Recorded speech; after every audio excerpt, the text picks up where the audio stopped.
Muito bem, mais uma live, mais um podcast aqui, sexta-feira, dia 26, não é isso? Muito bem, bem-vindos ao nosso canal. Vamos hoje conversar sobre algo que impacta a todos, reforma tributária, mais impostos para vocês. O pessoal que está falando muito em simplificação, em reduzir daqui, reduzir dali, mas no final não é bem isso que está se colocando. Na verdade, a gente precisa entender um pouco mais a fundo na verdade, os projetos que vão regulamentar esta emenda constitucional. A PEC foi aprovada no ano passado, por ambas as casas, depois sancionada pelo presidente da República, promulgada, né? E depois pelo Congresso, e depois nós tivemos, foi aberto o prazo para a discussão dos projetos de regulamentação desta reforma. Ontem, o ministro Fernando Haddad levou ao Congresso esta proposta, um projeto com exatos 499 artigos. Podia ter botado mais um. 499 artigos. E dizem que é para simplificar, né? Mas tudo bem. O Congresso já tinha se antecipado, inclusive organizou grupos temáticos, grupos de trabalho para debater diversos aspectos. Tem mais 13 projetos para serem discutidos, que provavelmente virarão emendas ou até substitutivos destes artigos, né? Então essa discussão ela está apenas começando. E para ter realmente um debate sério, de alto nível, eu convidei hoje aqui para o nosso podcast o economista Marcos Cintra, que foi secretário especial da Receita Federal e também o defensor, o pai, o ideólogo do Imposto Único. Muito obrigado pela presença aqui no nosso podcast, professor. Eu que agradeço, Cláudio. É uma alegria estar aqui, ainda mais discutindo um tema tão relevante como esse. E tão atual, né? E tão atual. Foi surpreendido com essa bomba da Lei Geral, de modo que precisamos discutir mesmo isso. Estou à disposição. É a Lei Geral do IBS. E aqui a gente tem essa facilidade, né, de conversar sobre temas complexos de uma forma simples, objetiva e clara, para que todos possam entender. Porque quando você vê na imprensa normal aí, pessoal falando muito difícil, é que eles não querem que você entenda. Também temos naturalmente aqui, como já é hábito, toda sexta-feira, o nosso parceiro, o cientista político Leonardo Barreto. Muito obrigado, Léo. Eu que agradeço, Cláudio. Um prazer estar aqui contigo, com o professor Cintra, de quem eu sou um grande admirador. Somos todos. Deixa eu dar uma boas-vindas aqui para o pessoal que está chegando no chat, antes da gente iniciar o nosso debate. O pessoal que vai chegando, a gente já vai dando um tempinho para os mais atrasados, pessoal que vai se conectando aqui, para que não perca nenhum detalhe desta nossa live. Felipe, verifica se já está fixa no nosso canal a transmissão. Elaine, Frank, Silvia, William, Riquelme, Alex, Maximilian, Gracinha, Maria, Gisele, Edna, Dalila, Ellen, todo mundo chegando aqui. A Ellen hoje foi a primeira, hein, Ellen? Parabéns, ela é uma parceira nossa, é uma espectadora já fiel, uma apoiadora, inclusive já foi até entrevistada diversas vezes. A ela é advogada e está conosco também aqui. Então a gente vai começando. Olha, para começar, eu queria colocar de cara no nosso pipeline aqui uma discussão que tem a ver com um aspecto dessa reforma, que é o tal do Comitê Gestor do IBS. E aí eu vou lançar a mão de um trecho de um artigo do economista Felipe Salto, que publicou ontem esse artigo no Estadão. O professor Marcos Cintra replicou, fez o alerta no Twitter. Eu já vi o alerta do professor, fui ler o artigo, escrevi um artigo em cima do artigo para já também alertar os meus seguidores que, olha, a gente precisa muito discutir isso. Então, por favor, produção, coloca na tela o tweet que eu publiquei ontem com o trecho, né? Na verdade, tweet não, é um artigo que eu publiquei com o trecho, ali o coração deste artigo do Felipe Salto. Muito bem, eu não estou enxergando daqui, mas eu vou ler para vocês. Quem não está também quem por acaso não tiver dificuldade de ler, eu vou ler para vocês aqui. Eu não sei se o professor também está acompanhando, então eu vou no coração aqui do artigo, professor, justamente pegando essa parte aí do Conselho Gestor. Vamos lá. Eu já vinha, é bom que se diga, já venho denunciando em outros artigos, em outras lives, um plano de consolidação de um poder central. Tá? Então, nós temos um governo que está fortemente inspirado na matriz chinesa e até soviética, me corrijam se eu estiver errado, por favor, mas o fato é que todos os esforços em diferentes níveis, em diferentes frentes, é no sentido de você implodir a federação, tá? E fortalecer esse poder central, porque fica muito mais fácil para se controlar tudo. Só que isso é um problema num país de dimensões continentais, com a multiplicidade de culturas, de economias, de entendimentos, né, de todo o país. Então nós temos 5 regiões diferentes com culturas absolutamente diferentes. Isso se retrata, inclusive, no mapa eleitoral, seja em eleição municipal ou nas eleições gerais. Mas vamos lá. É urgente, o fato é que é urgente corrigir o rumo desse debate sobre a regulamentação da reforma tributária, sobre o risco justamente de implosão desse pacto federativo e da própria República. Tá? Então reparem aqui no que escreve o Felipe Salto, que é um economista com vasta experiência na fiscalização do setor público, com vasta experiência no setor público. Ele hoje está fora, está no setor privado, mas assim como o professor Marcos Sintra, conhece a máquina por dentro. Ele diz o seguinte sobre o comitê gestor do IBS, abre aspas, a federação corre risco. O avanço de uma estrutura megalômana com governança baseada em critérios de representação inconstitucionais custará caro ao país. Serão 54 membros escolhidos pelos estados e municípios.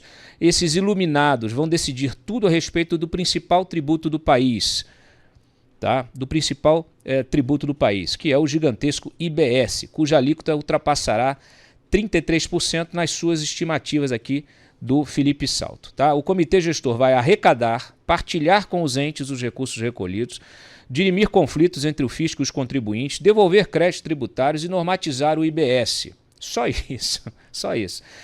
Mas dizem seus idealizadores, né, que um mero algoritmo vai regular toda essa relação. Só que é um algoritmo que ninguém conhece até hoje. Tá? Então, ele faz aqui a reprodução do artigo 156B, lá da emenda constitucional, e também finaliza dizendo o seguinte, que esse comitê comandará diligências de auditores fiscais, procuradores e servidores públicos de que precisar para exercer suas atividades.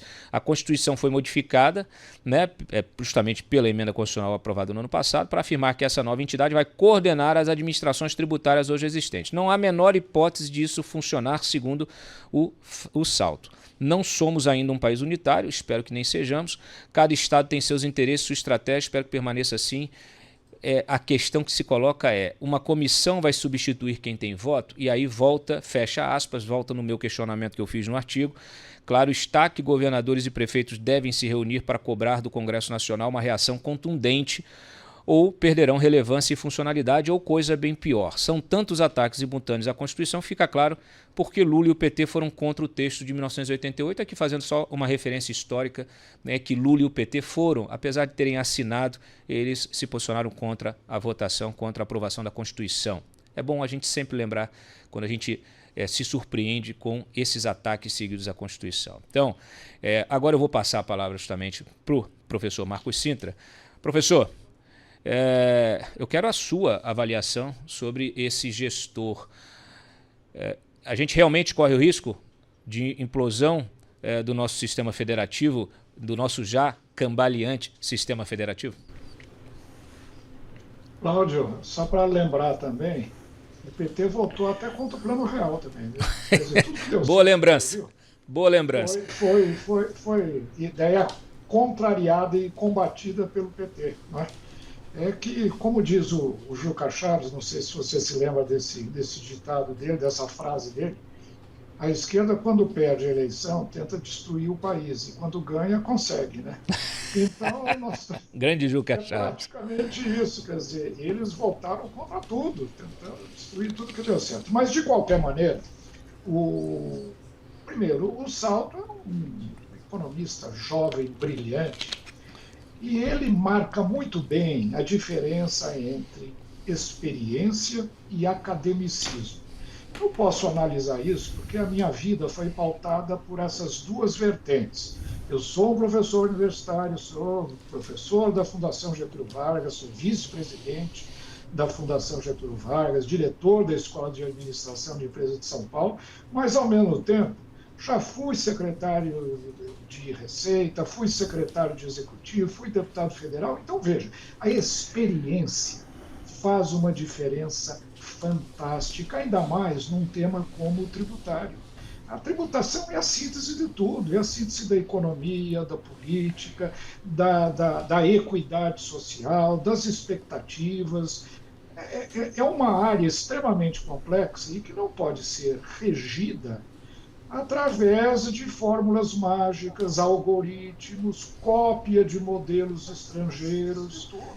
O IVA é um imposto muito bom para países unitários, como o próprio Salto menciona no artigo dele. É muito complexo, por outro lado, quando aplicado em países federativos. E é por isso que, para ajustar o país ao IVA e não o IVA ao país, olha o absurdo, é que este projeto ataca, agride, desfaz, ameaça todos os avanços do nosso pacto federativo.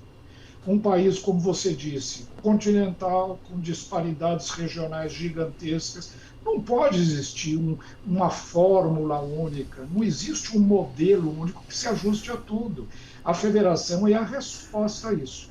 E essa reforma tributária desfaz tudo isso. Acaba com a municipalização, acaba com a regionalização, concentra poder nesse tal de comitê gestor, que vai ter uma representação também muito problemática, mas que vai ter um poder superior ao do Senado, no que diz respeito à questão tributária. Eu explico por quê. Veja, um comitê gestor, e eles alegam que vai ser um algoritmo, que as regras vão estar muito claramente definidas, etc. Mas qualquer advogado, qualquer jurista sabe que a lei tem que ser interpretada. Ela é escrita com a melhor das práticas jurídicas possíveis, mas ela precisa ser interpretada no seu uso, na sua aplicação. E aí vem a pergunta, aí a grande pergunta. Quem é que faz a interpretação e, através de normatização, soluções de consulta, aplica a lei? Vai ser esse comitê gestor.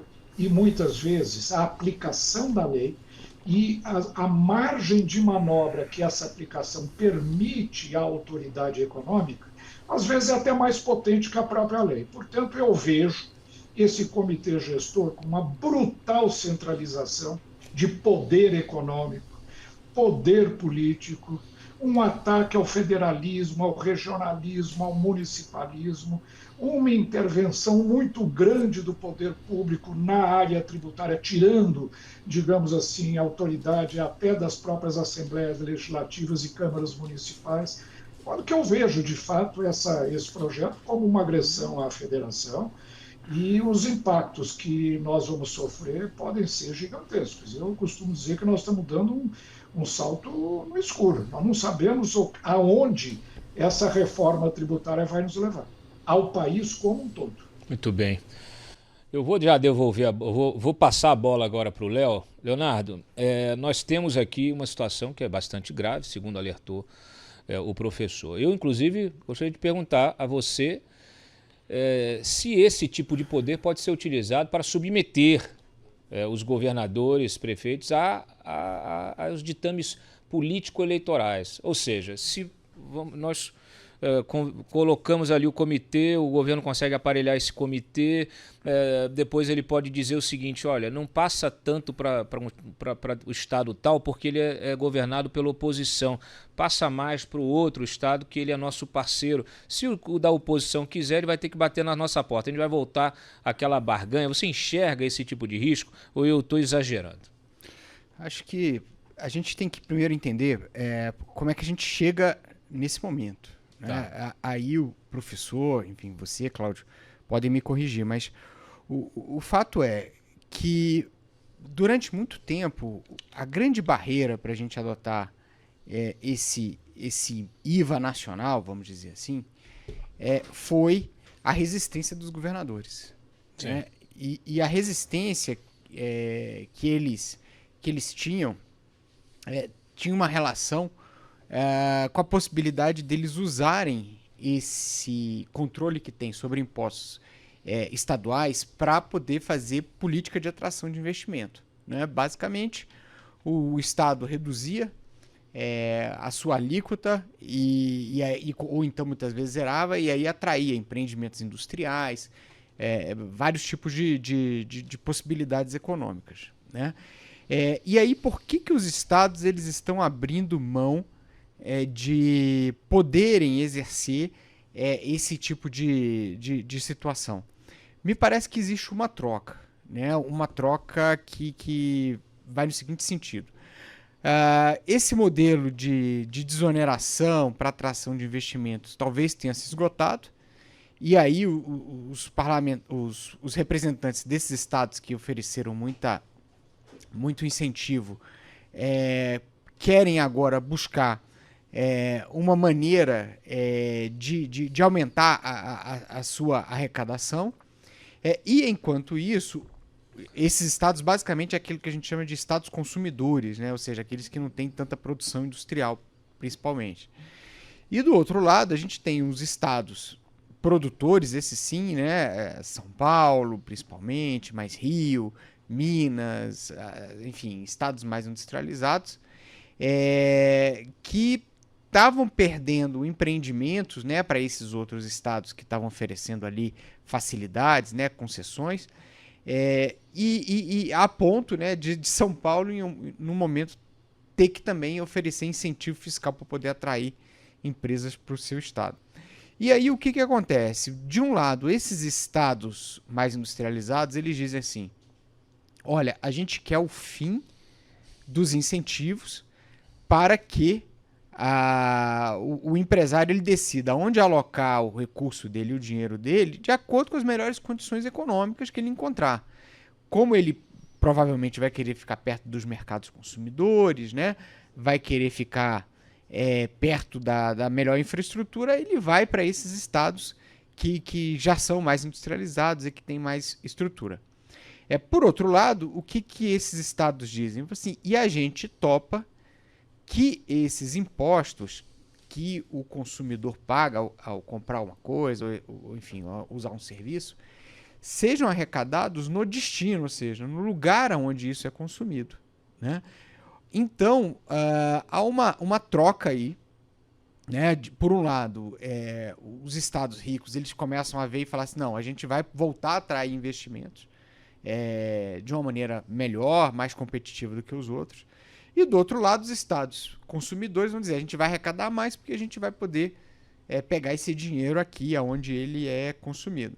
Só que, mesmo assim, os estados mais atrasados, eles falaram assim, olha, ok, mas isso não é suficiente. A gente quer ser compensado por não poder mais fazer essa atração de investimentos, né, a partir de incentivos tributários e de isenção de imposto. E aí espetou uma conta no governo federal que acho que num primeiro momento chegou a ser uma coisa de quase meio tria, um negócio assim. Uhum. O ministro Paulo Guedes, e aí o professor estava lá, né? Acho que na época o ministro falou assim, não tem como o governo federal se responsabilizar por essa conta. E o ministro Fernando Haddad falou assim, não, ok, a gente vai pagar. A gente vai compensar e criar um fundo, mas que é um fundo tão grande que eu fico na dúvida se o governo realmente vai ter condições de arcar com esse fundo de compensação desses estados. E se o governo não pagar essa conta? Né, os estados eles vão continuar mantendo seu compromisso. Então, eu até passo a bola aí pro professor, já pedindo desculpa se eu tiver falado alguma besteira, professor, mas a princípio me parece que mesmo que esse projeto vá para frente, o risco dele não se viabilizar na sua execução é tão grande, acho que o Felipe Salto coloca isso no artigo dele também. Olha, a viabilização disso é uma coisa absurda, né? Que mesmo que a gente aprove, a gente vai ter problemas. E acrescentando que, hoje, para aquele estrangeiro que quer investir no Brasil, ele vai olhar e vai dizer assim, porra, eu não sei quanto que eu vou pagar de imposto, eu não vou fazer esse investimento. Você falou um negócio... Antes de passar a bola, eu já vou até te colocar essa outra questão. Esse regime de transição é tão longo e a confusão tributária que vai se instalar no país durante esse período, eu acho que pode afugentar muitos investidores. A gente pode sofrer um problema enorme. A gente pode ter aí uma década que não seja só a década perdida, não. Vai ser a década do abismo, porque é o que o Léo acabou de dizer. Se o sujeito hoje já tem dificuldade de tomar a decisão de investimento, quando ele vê essa situação, essa selva tributária que nós vivemos, quando ele fala assim, pô, mas agora complicou. Como é que fica, né, dentro desse contexto, professor? Pois é, Cláudio, o que o Léo falou eu acho que é muito pertinente, porque a grande pergunta que a gente deve fazer é o seguinte, do ponto de vista mais global, do ponto de vista mais institucional, qual é o impacto disso para o país? É muito incerto, é muito inseguro. Nós não sabemos ainda sequer a alíquota desse novo imposto. Como é possível a gente estar botando o país de pernas para o ar e não sabemos qual é a alíquota que esse imposto vai ter, para que os empresários possam fazer os seus cálculos, verificar o impacto disso nas suas atividades. Então, veja, esse é um projeto tão incerto, tão inseguro, tão ameaçador, que eu só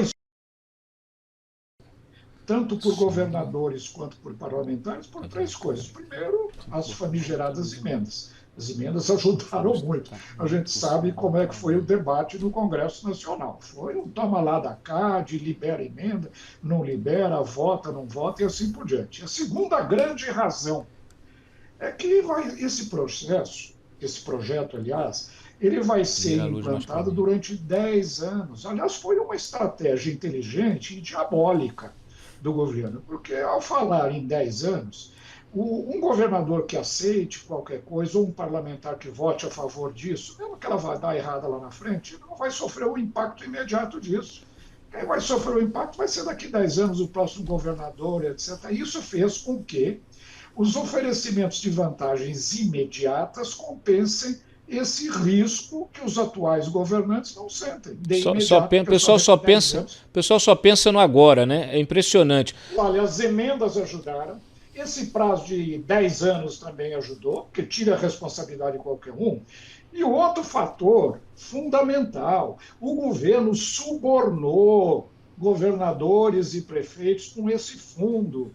Léo, esse fundo vai custar em 10 anos 750 bilhões de reais, quase 1 trilhão. O governo não tem 10 bilhões para fechar o déficit esse ano e comprometeu ao longo dos próximos 10 anos 750 bilhões de reais. E eles estão fazendo exatamente o que a Índia fez. A Índia, quando fez a reforma tributária, também prometeu aos governadores que daria essa compensação e conseguiu fazer em 2017 a reforma. Só que a Índia não cumpriu o pagamento. Vários estados se rebelaram, houve até intervenção federal em alguns estados da Índia.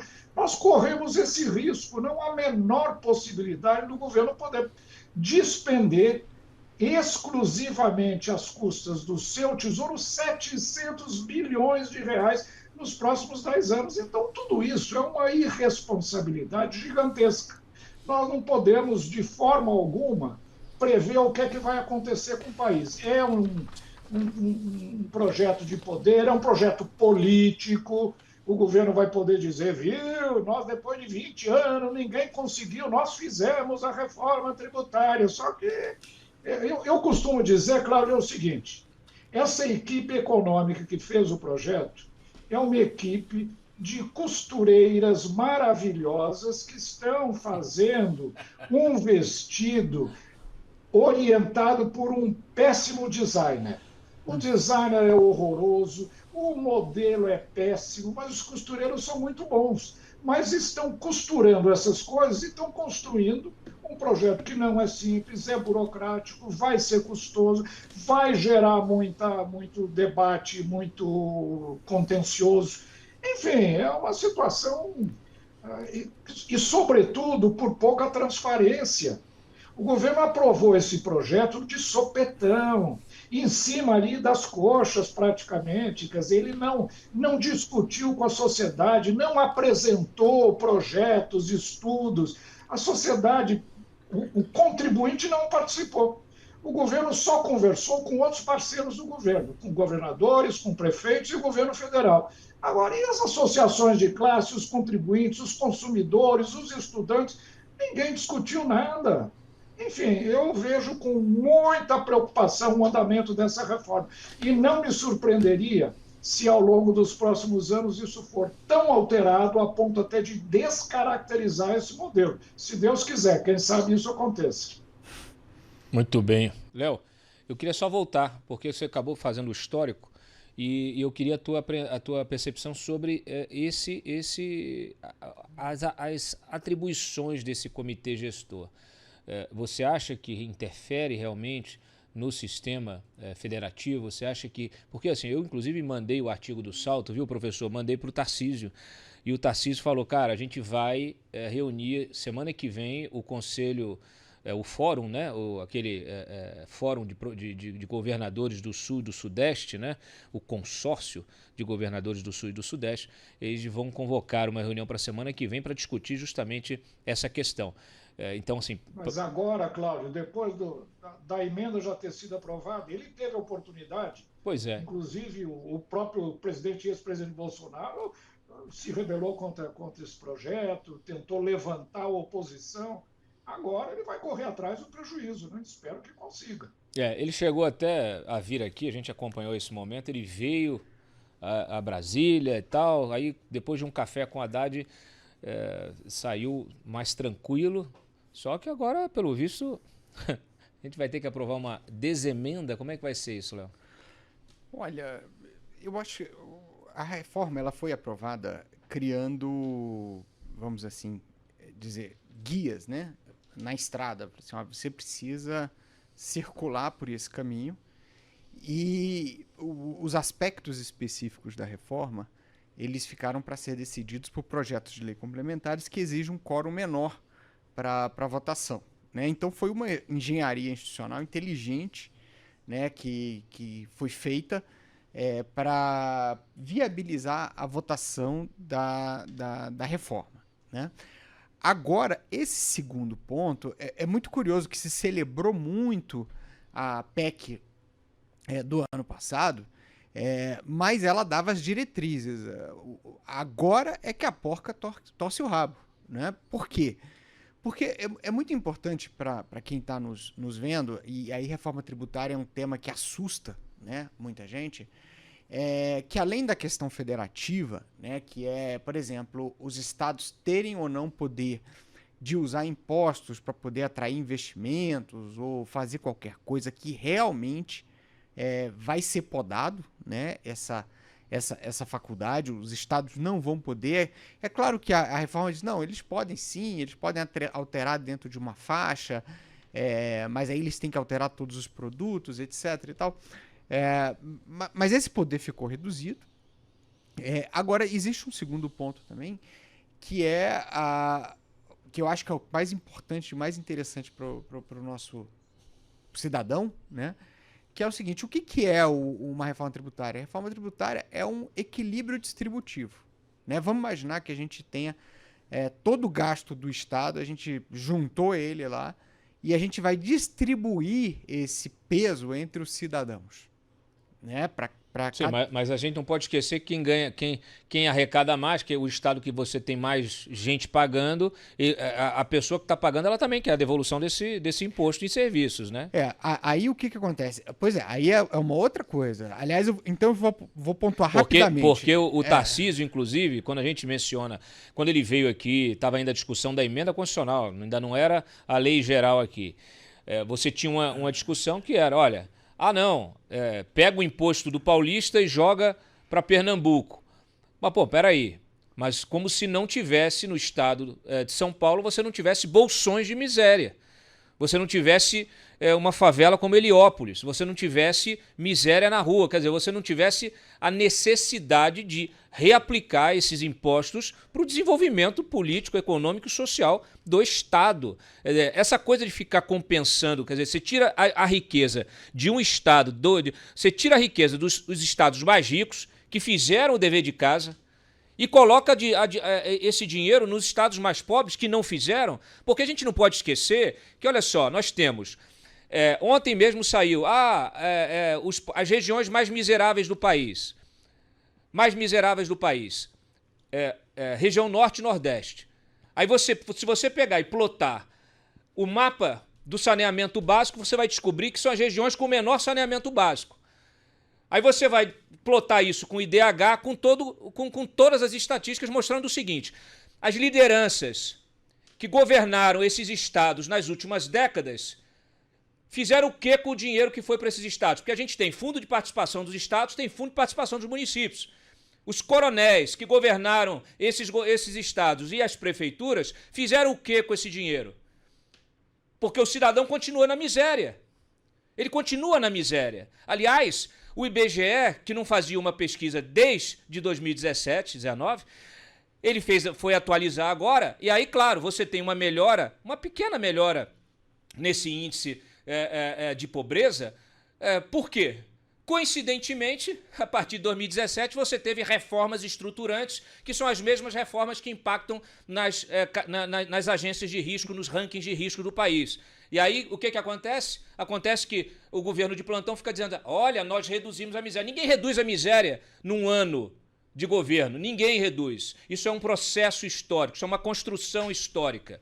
São vários governos que precisam ter a mesma responsabilidade, a responsabilidade com o cidadão pagador de impostos. E é isso que está faltando, é responsabilidade. O que foi? Caiu? Caiu? Não tem problema. Então recupera o professor enquanto eu vou falando aqui, fazendo aqui o meu esclarecimento. Eu só quero colocar em perspectiva, né, Léo? Porque é o seguinte, a gente não pode discutir uma questão como essa, né, a gente está falando de dinheiro, a gente está falando de imposto, a gente está falando de orçamento, construção de orçamento. Quando você paga o imposto, né, você está fazendo o quê? Você está pegando dinheiro, jogando para a União, e depois esse dinheiro que vai ser redistribuído justamente na composição que é redigida na peça orçamentária, que é a base da República. A peça orçamentária é a base da República. Aí eu peço a vocês que entendam que não há formas de você evoluir um país se você não se engaja como cidadão, se você não acompanha esse debate. E eu vou devolver para você, Léo, por quê? Você, como um analista político, alguém que acompanha de perto a política, eu te pergunto, a oposição, ela fez o dever de casa? Ela fez esse debate com a sociedade? Ou ela ficou acompanhando, fazendo espuma na internet e não se debruçou sobre o tema? Porque é chato. Você discutir número é um negócio chato, né? Você para governar, você tem que se dedicar, você tem que fazer reunião, você tem que levar para o debate. O que você me diz? Eu acho que não fez, porque o debate que aconteceu no ano passado foi um debate em tese, né? Você estava discutindo princípios, discutindo modelos. A hora da gente, como eu falei, a hora da porca torcer o rabo, que é quando a gente for discutir alíquotas, né? Que o cara vai ver ali, aí aquela história que eu estava falando, da distribuição da carga, quem vai carregar o saco maior, quem vai carregar o saco menor, enfim, esse conflito distributivo, isso a gente vai ver agora. Por isso que eu acho que o problema, assim, um dos problemas, é você obrigar a fórceps, né, que essa discussão tem que ser obrigatoriamente encerrada antes das eleições municipais. Eu acho que não é possível o Brasil entrar nesse túnel, né, da reforma tributária sem ter muita segurança em relação àquilo que está sendo proposto, aos privilégios que foram criados, aos outros, a concessões que foram retiradas, porque isso vai afetar a vida do cidadão, vai afetar a vida do estado dele, vai afetar a vida do município, dos negócios. Agora, a reforma tributária é o seguinte, ou você faz logo também, ou você enterra logo, porque tem muito investimento represado E se você chegar e criar um looping de 10 anos de discussão de reforma tributária, é aquilo que a gente falou. A gente pode ter muita dificuldade de crescer, né, nessa próxima década. Professor, o senhor caiu aí. Desculpa, eu não sei se eu, se eu fui responsável pela queda do seu link aí da transmissão, que eu comecei, eu fiquei. Não tem jeito, o sangue esquenta, professor, aqui, porque. Olha, eu vejo tanta barbaridade, e o senhor também, né? O senhor que está dando aula para gente aqui, mas assim, eu realmente eu não consigo assistir a essa discussão de uma forma como se estivesse assistindo um filme, porque nós somos os personagens desse filme, e nós somos aqueles que provavelmente não terão um final feliz. Ô, Cláudio, você sabe que, olha, infelizmente, o Brasil funciona através de chavões, palavras de ordem, etc. Uma delas é que São Paulo é rico, não precisa de dinheiro. 70% de toda a arrecadação nacional é feita aqui em São Paulo e é distribuída para outros estados, etc. Portanto, somos um estado mais rico, sem dúvida alguma, suportamos, não é, uma carga tributária grande para transferir a outros estados, outros municípios, mas eu quero dizer uma coisa para você, reafirmando o que você disse. Eu já visitei muitos estados no Brasil inteiro, muitos municípios, e eu nunca vi focos de pobreza, de miséria, tão grandes como aqui em São Paulo. São Paulo tem uma população gigantesca. É o país mais rico e, ao mesmo tempo, o mais pobre do país, porque aqui existe uma miséria absolutamente insuportável. Então, pegar todo que é recurso daqui e jogar para o estado de destino é uma coisa que precisaria ter sido discutida também. O que é que vai acontecer, por exemplo, com os estados produtores? É por isso que o Caiado, inclusive, se rebelou. Estados produtores e exportadores, que tem uma população pequena, mas é o que segura o país. É o que segura o balanço de pagamentos, o que gera os nossos dólares, os grandes volumes. Do agro, né? Do agro, né? Você pega esses estados do agro, da mineração. O que eles vão receber desse imposto agora? Porque a população lá é muito pequena. Mas eles geram um valor adicionado gigantesco. Então, mesmo esse princípio do destino, que é tido como uma verdade absoluta, precisaria ter sido discutida melhor. Já existem fundos municipais, fundos de distribuição de estados e municípios exatamente para isso. Imposto de consumo não é para fazer justiça regional nem justiça pessoal. Imposto de consumo é um imposto com características essencialmente tributárias.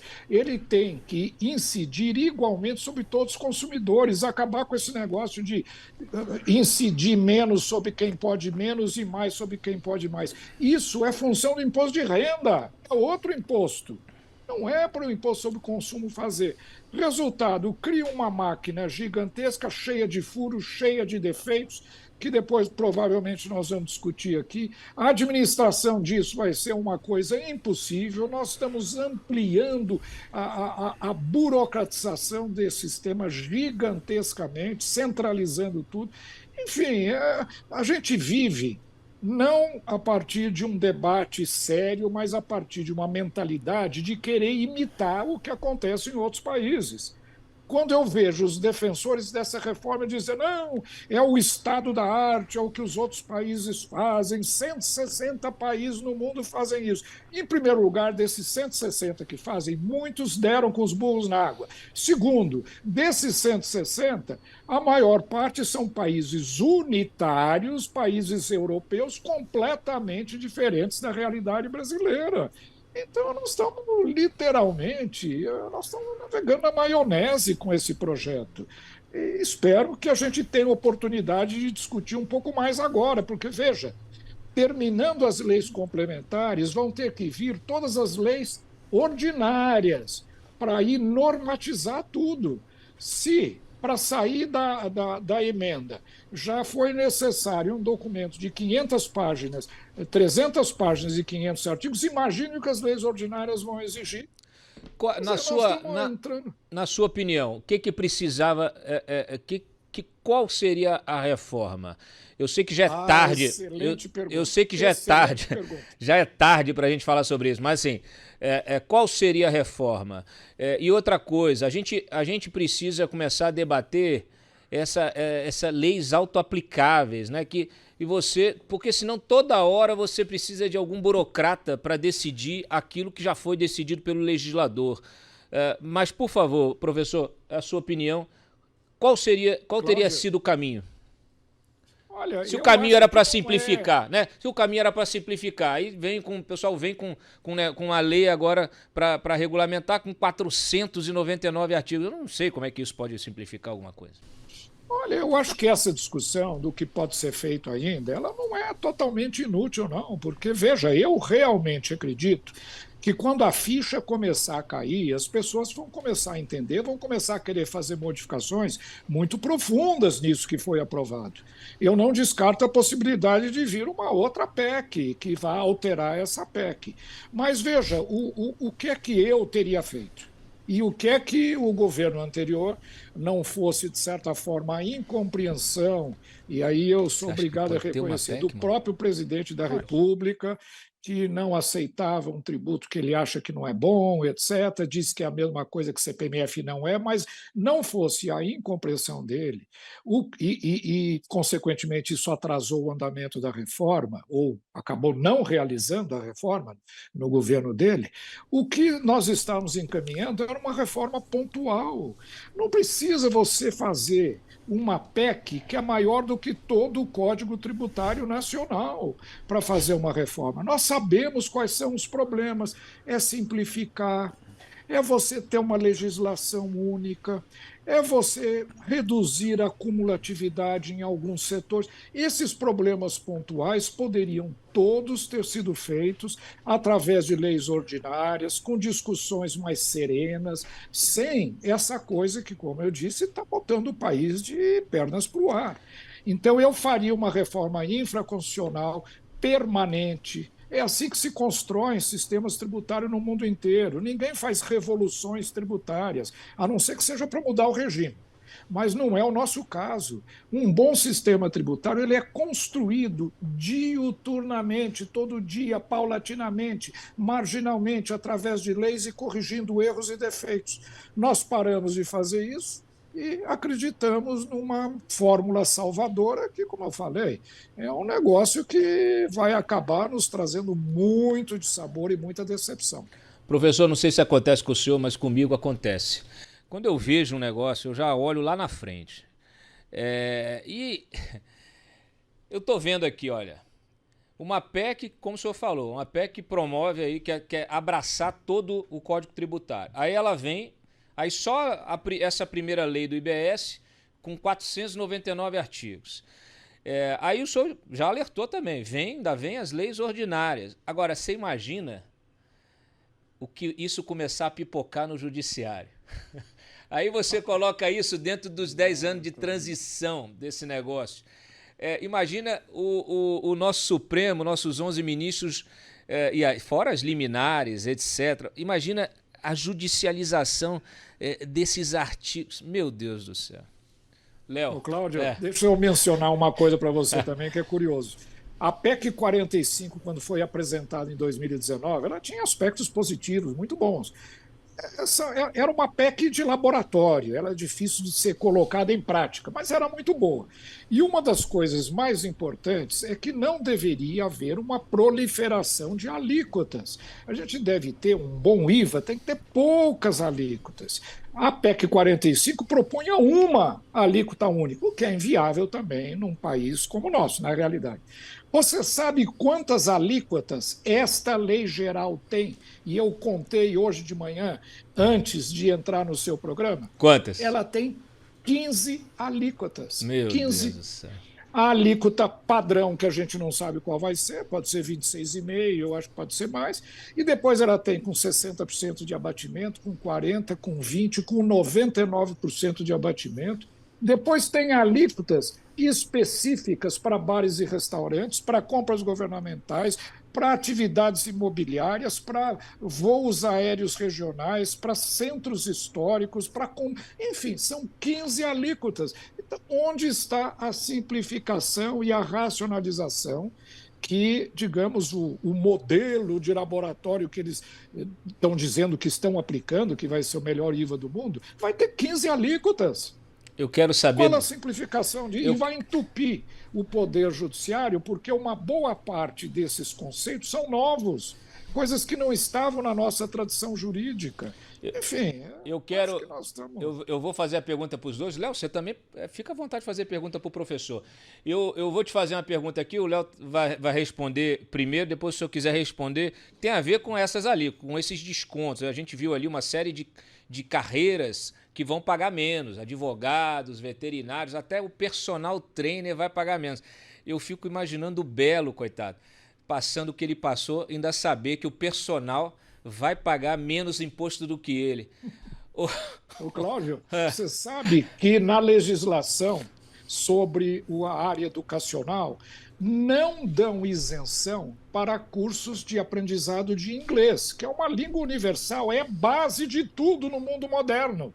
É saber o inglês. Eles não dão isenção para o aprendizado de inglês, mas dão isenção para o aprendizado de Tupi-Guarani e todas as línguas indígenas do Brasil. Tem cabimento isso? Brincadeira. Eu queria entender por que o advogado, e aqui nós estamos em Brasília, aqui é o paraíso dos advogados, especialmente os criminalistas, né? Sem falar agora dos tributaristas também, mas os criminalistas aqui são todos multimilionários, todos eles, né? Promovem festas regulares aqui, fazem convescotes com ministros, é um paraíso. Esses advogados terão um regime diferenciado. Eu queria entender por quê, eu acho que eles tinham que pagar mais, não, Léo? Para entender aquela história, né? Eu tô quase me arrependendo de ter falado isso, porque pode ser que eu precise de um advogado criminalista. Mas hoje de manhã um colega cientista político também me ligou e falou assim: ô Léo, a gente precisa achar um curso de relações públicas aí pra gente fazer, porque relações públicas foi incluído aí também na alíquota menor, né?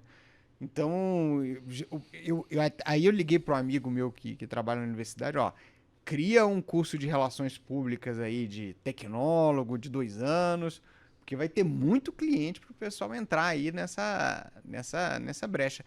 E aí aquela história, né? A profissão que ficou de fora, né? Qual o critério? Como é que vai poder acionar o judiciário? Vai pedir a universalidade? Como é que é essa história? Você está estimulando até fraude, né? O cara o que vai ter venda de certificado aí de relações públicas? O cara presta um serviço de consultoria e vai dizer que fez massagem ou fisioterapia. Enfim. Eu agora sou personal trainer de política aqui, de jornalismo e tal. Eu vou tentar reenquadrar. Mentoria. Mentoria tá com desconto ou não? Deve estar. Eu vou. Tá, professor? Mentoria. Vamos fazer uma mentoria aqui. Coach tem desconto? Mas você sabe que vocês estão falando aí em algumas profissões que são privilegiadas e outras não, né? Agora, o mais grave de tudo é que existem setores inteiros que vão ser fortemente prejudicados. Eu vou te mencionar alguns. Prestador de serviço que não seja de saúde nem de educação, mas que são os grandes empregadores do país, por exemplo, limpeza, conservação, segurança, esse pessoal que de fato emprega milhões de pessoas de baixo rendimento. Eles vão ter um aumento de carga tributária gigantesco. Os prestadores de serviços desse tipo tinham uma alíquota onde eles pagavam aproximadamente 8% do faturamento em termos de tributos. Vão automaticamente passar por uma alíquota de 28%. Vai ter um aumento de carga tributária gigantesco. Setores como segurança, por exemplo, inclusive em função de toda a cadeia de produção, que os preços vão se impactando uns aos outros, né? No final das contas, serviços de segurança vão ter um aumento de 75% na sua carga tributária. E são esses setores que geram emprego. uma vez que a gente não consegue gerar emprego de melhor qualidade ou de, enfim, de um nível educacional mais alto. Então, nós precisamos analisar também o impacto que isso vai ter do ponto de vista macroeconômico, não apenas em termos de algumas categorias, mas do ponto de vista de setores inteiros, cruciais, estratégicos para o país, que vão ter um aumento de carga tributária que vai poder inviabilizar esses setores. Então, professor, até queria tocar nisso e passar uma pergunta, né? Que é o seguinte: hoje em dia os países eles competem entre eles para atrair investimentos, né, e para atrair atividades produtivas. Eu estava dando uma olhada aqui, a alíquota média dos países da OCDE, que já são países ricos, que têm uma mão de obra muito instruída, é mais ou menos 19,2%. O IVA da Argentina é de 21%. O nosso IVA vai ser de 26,5%, sendo que o Brasil já tem uma insegurança jurídica brutal, tem uma legislação trabalhista e um custo, né, da folha muito grande, e a gente já está longe do grande centro dinâmico do mundo hoje, que é a Ásia. Ou seja, a gente tem um custo de logística e de transporte que é maior do que outras localidades. Então, talvez se a gente fosse pensar, assim, uma outra maneira de pensar a reforma tributária seria assim: qual a carga que nós deveríamos ter para sermos competitivos no mundo? E acho que em nenhum momento isso foi discutido. E o fato é, por esse IVA, esquece a nossa capacidade de competir com outros países do globo. Esse ponto é fundamental, professor. Eu vou fazer um complemento aqui na pergunta, vou pegar carona na pergunta do Léo, porque é o seguinte, tem a ver com o que o senhor falou antes, a gente estava falando, né, desses regimes diferenciados de setores, né? É muito curioso. Eu vou fazer o contrário. Responde ao Léo, porque eu quero fazer uma explanação que tem a ver com a cobertura da mídia. Aí a gente volta no tema, porque uma coisa está conectada à outra, mas aí não tem problema não. A gente segue na linha do raciocínio, eu não quero que o senhor perca essa pergunta do Léo. Olha, eu acho que o Léo está coberto de razão. O contribuinte, o pagador de imposto, foi aquele que foi menos ouvido nessa discussão, a não ser aqueles que patrocinaram essa reforma tributária, ou seja, a indústria. A indústria patrocinou a reforma, contrariamente aos interesses do agro, dos serviços, do comércio, da construção civil. Basicamente, a indústria e o setor bancário foi quem financiou o CECIF, que elaborou esse projeto. Mas, fora esses que participaram e muito da discussão, os outros setores não foram ouvidos. Essa pergunta que você faz, Léo, é a primeira coisa que qualquer comissão de elaboração de projeto de reforma tributária vai fazer para saber se o país ganha ou perde competitividade. Agora, para fazer justiça, a exportação, a nossa competitividade externa não será afetada, a não ser por fatores de produtividade interna, porque haverá desoneração plena da exportação, coisa que é uma praxe usualmente feita. Então, do ponto de vista externo, o impacto não vai ser grande, porque vai ser totalmente desonerado. Mas, do ponto de vista interno, barbaridade, as distorções que esse projeto vai causar. Tá, então agora devolve aqui para mim. Olha só, a gente tem um aspecto que ele passa ao largo da discussão, que é justamente quais são os pilares hoje da nossa economia. O senhor fez os alertas aí, né? A gente veio na discussão, inclusive desde o ano passado, o setor de serviços ele reagiu de forma dura a essa proposta inicial, porque é uma proposta que a gente sabe que ela foi escrita, né, a algumas mãos, mas ela veio da indústria. Só que não é uma coisa que é feita assim, olha, vamos melhorar a situação da indústria para ver se a indústria ela consegue investir em inovação e ela consegue se modernizar e passar a ser competitiva. Não, foi uma coisa assim, vamos tributar os serviços porque eles estão voando e a gente está cada vez ocupando um espaço menor no PIB. Então é o contrário, é uma reforma tributária punitiva dos setores que sustentam a economia. Então a gente está falando de serviço, a gente está falando do agro, a gente está falando de mineração. Aí inventam um eufemismo que é o seguinte: vamos criar o imposto do pecado. O imposto do pecado vai lá e tributa o petróleo, tributa a mineração, tributa os combustíveis fósseis, né, de maneira geral. Quer dizer, automóvel. Olha, por isso que eu titulei a reforma tributária como uma reforma tributária woke.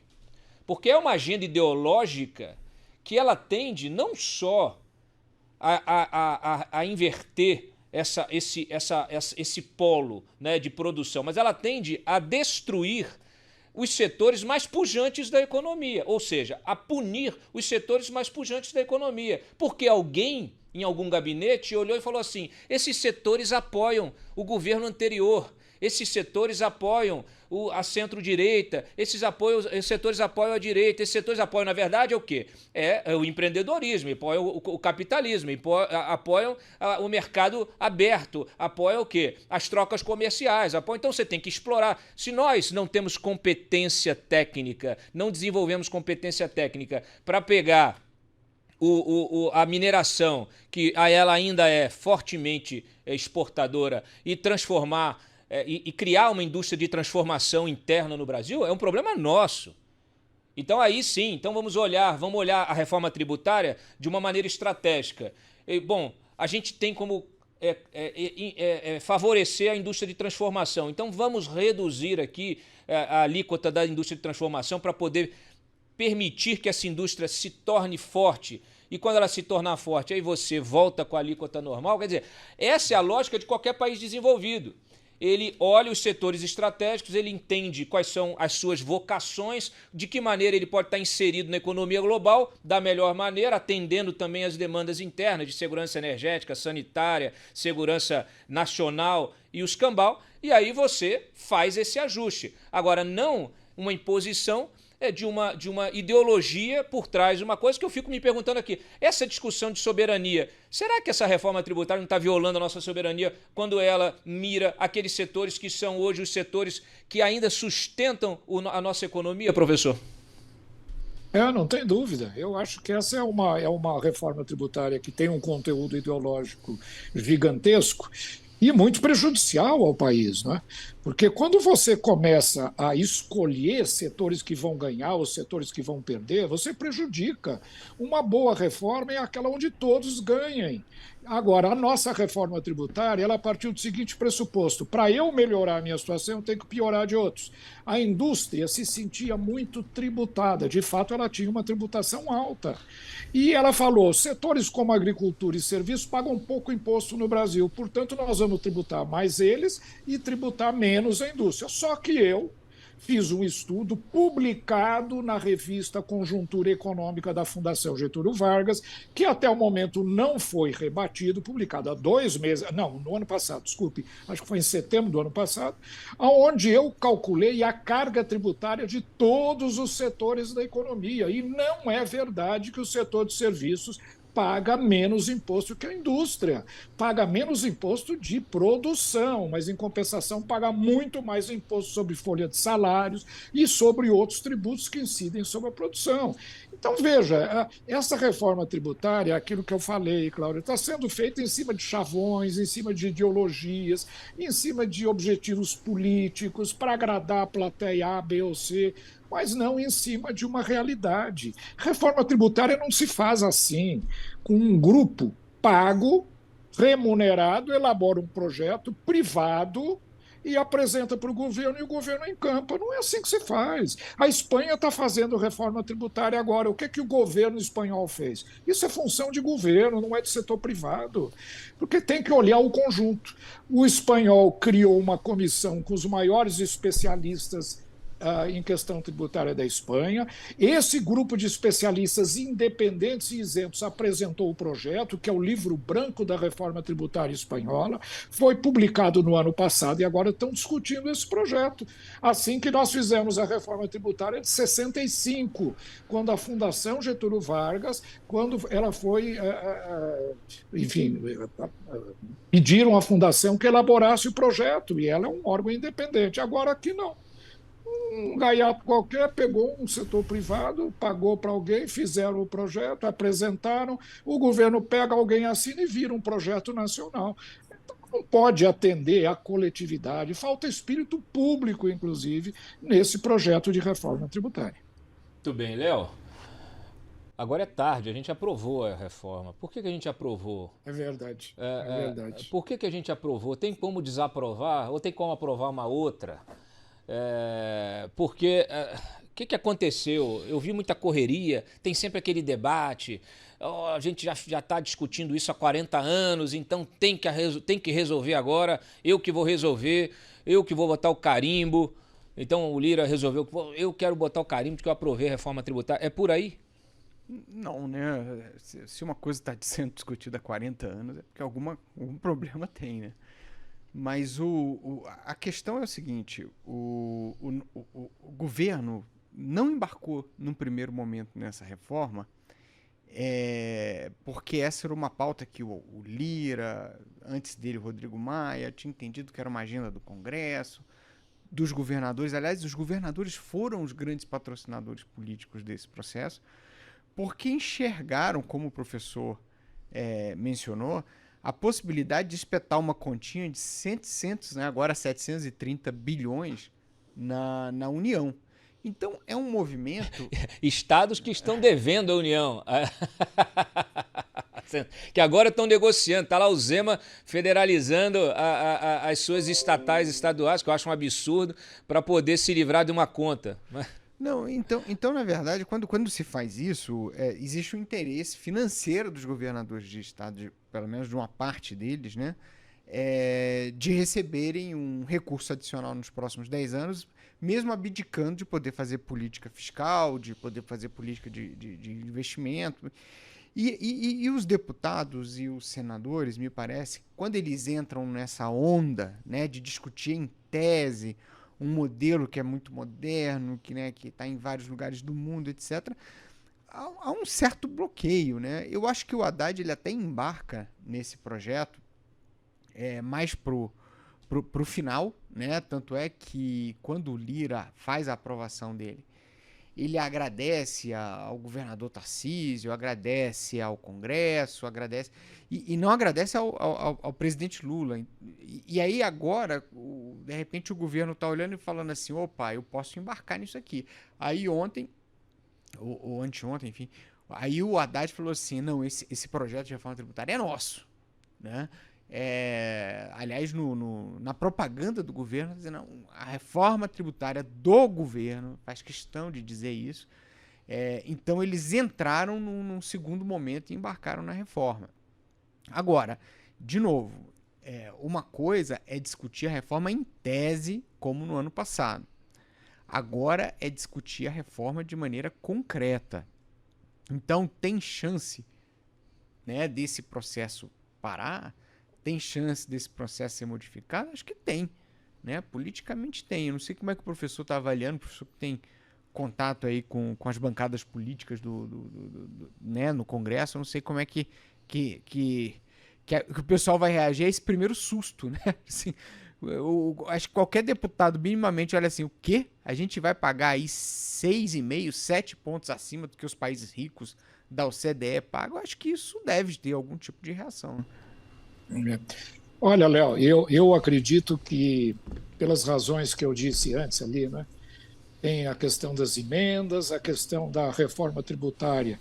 O povão mesmo, o eleitor, só vai sentir os efeitos daqui 10 anos, as empresas só daqui 3 ou 4 anos, os parlamentares provavelmente não serão mais deputados, isso ajudou também, e a conta, né, que eles espetaram no governo, como você disse, isso tudo ajudou muito a aprovar, e da mesma forma, isso tudo vai ajudar muito a manter as coisas como estão.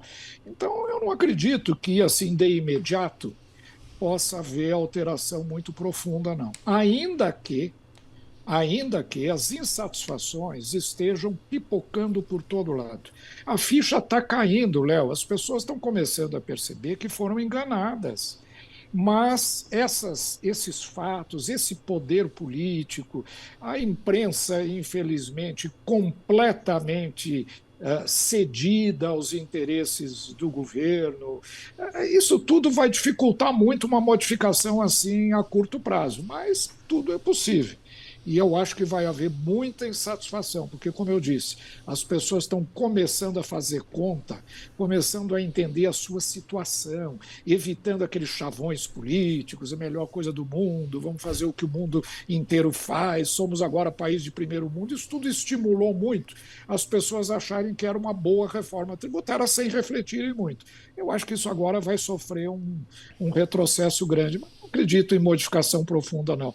O que eu acho que nós vamos ter que fazer daqui para frente é ver se, através agora da lei complementar, alguns dos impactos negativos sejam atenuados. E esse projeto, por exemplo, que foi apresentado, não só ele reflete tudo que está na emenda constitucional 132, como ainda aprofunda algumas distorções. Quem sabe seria oportunidade de, sem desrespeitar o que está na emenda 132, desfazer ou pelo menos atenuar alguns dos impactos negativos. Vamos tentar remendar a emenda. Sabe qual é o meu sonho, professor? Meu sonho é a população brasileira ir às ruas para cobrar o imposto único, para cobrar a simplificação da reforma tributária. Quando a gente chegar nesse nível, o Brasil vai ser aquele país do futuro que todos ouvimos falar. Né? Mas eu acho que talvez demore mais do que esse regime de transição. Léo, esse regime de transição é uma da... Temos que continuar falando, viu, Cláudio? Temos, falar muito. Não pode parar de falar, não. Vai demorar. Vai demorar. Eu me lembro que a gente antigamente falava de certas coisas, o pessoal não entendia nada, hoje já entende. Olha, o senhor sabe Exatamente. Que há um tempo atrás, eu fui o primeiro repórter a publicar, na época, a pedalada da Dilma. Tá? Então eu tive acesso a uma documentação, que era uma questão que estava na arbitragem da Caixa Econômica, da AGU, a arbitragem da AGU, a Caixa tinha recorrido à arbitragem da AGU e questionando justamente os saldos, né? Porque ela tinha que estar pagando ali o Bolsa Família e deixando a conta no vermelho, porque o Ministério do Desenvolvimento Social não mandava o dinheiro. Aí eu publiquei isso, tinha uma análise técnica, ninguém entendia nada. Ninguém na imprensa entendia nada, os editores não entendiam nada.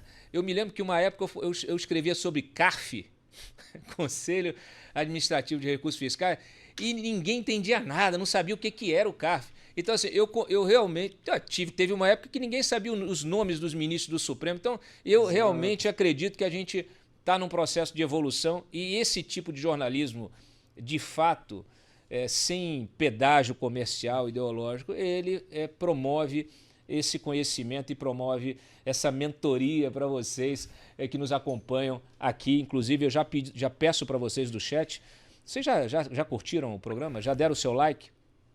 Tem que dar o like, senão o algoritmo, não é o algoritmo da reforma tributária, é o algoritmo do YouTube, ele não reconhece, né, a nossa transmissão. Então ele precisa que você comente muito aí no chat, comente muito, pode comentar sobre o penteado aqui do Leonardo, pode comentar sobre a minha camisa, não tem problema. Se você não quiser comentar sobre minha careca também, né? Pode comentar também, não tem problema. O problema é o seguinte, pode reclamar do áudio, não tem problema. Pode dar sugestões, pode fazer perguntas também, pode fazer perguntas aqui para os nossos convidados. O importante é você comentar, interagir, curtir. E se você está vindo pela primeira vez, se inscreva também. Se inscreva no canal, ative as notificações que a gente vai estar cada vez produzindo mais conteúdo. E esse apoio ele é fundamental para que o jornalismo independente, de fato, ele possa se fortalecer. Né? A gente não tem SECOM, olha só. A gente não tem SECOM, viu, professor? Então a gente precisa do apoio de vocês para a gente aumentar a nossa audiência aqui e conseguir pagar a conta da equipe que está aqui atrás. O pessoal já me olhando com cara feia, porque tem 3 meses que eles não recebem. É brincadeira. Tem 3 semanas que a gente botou o nosso podcast no ar, então não tem fundamento nenhum isso que eu estou falando. É só para descontrair. Mas deixa eu passar, porque o tema é muito sério. Então deixa eu passar aqui para o Léo, para o que eu quero perguntar justamente sobre o que dá para evoluir, Léo. Você que está acompanhando essa discussão também no âmbito aqui do Congresso Nacional, que já tinha se antecipado, né, as frentes ali do empreendedorismo, o pessoal já se organizou em grupos temáticos, grupos de trabalho, havia uma discussão de se reduzir esse tempo de transição. O que dá para a gente olhar assim, ó, Cláudio, já esse tema aqui, a gente tem condição de avançar e de melhorar o texto original e dobrar a aposta em relação a essa proposta do governo? Olha, tem umas questões, e eu vou citar aqui 3 e vou deixar o professor também colocar algumas. O tempo de transição é uma que não pode ser mudada porque ela está estabelecido pela PEC, né? Então você precisava mudar a Constituição para reduzir esse ponto.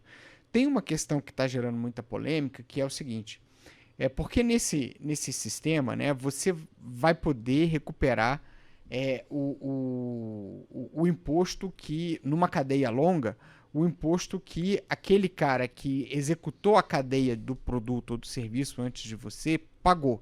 Então, por exemplo, se você vai usar um copo para servir água no seu escritório, aí você vai e compra o copo, né, você vai poder usar o imposto que estava embutido na feitura desse copo para poder descontar ali e gerar um crédito para você, né, enfim, que é a tal da não cumulatividade.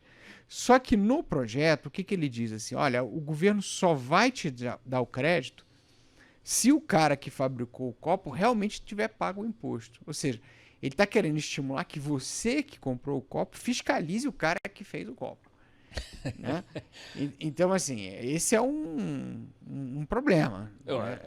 Como se a pessoa não tivesse mais nada o que fazer e como se ela não pagasse os impostos para que a autoridade fiscalizasse. Né? Esse é um problema sério. Né?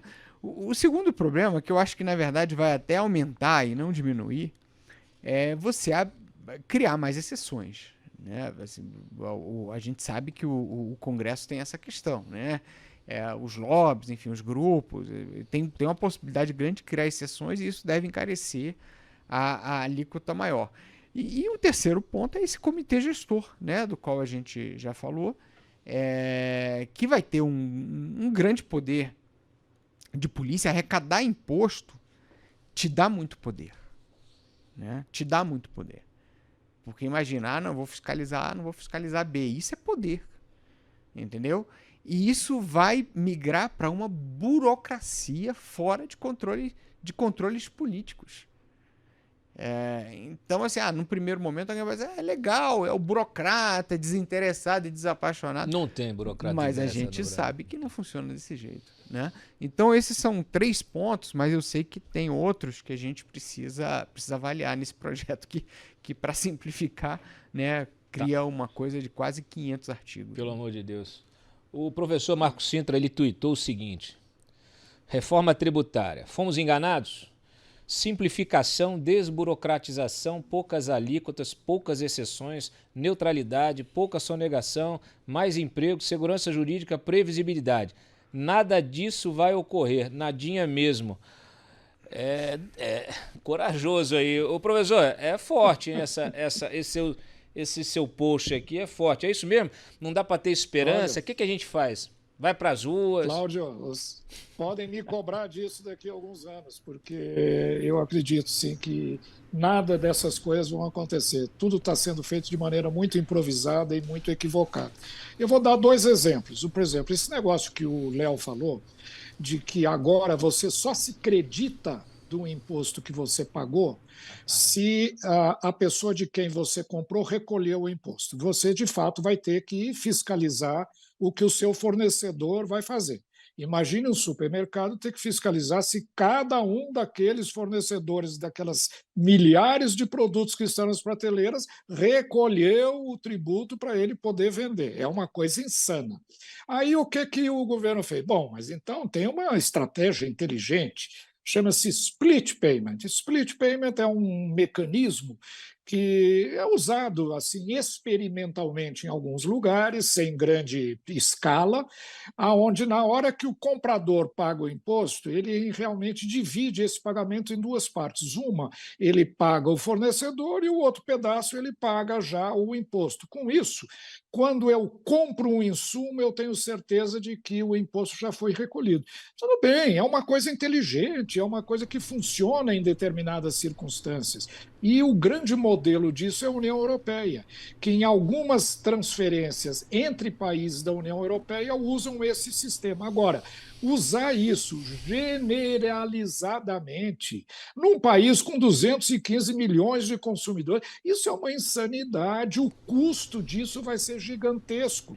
Tanto que a própria OCDE, ela e a União Europeia fez um documento recente agora falando que isso é interessante, mas que não deve ser usado como um modelo geral, porque o custo é muito grande e a eficácia é ainda duvidosa frente ao custo. Então, veja, está colocado como um elemento básico, fundamental na nossa reforma tributária.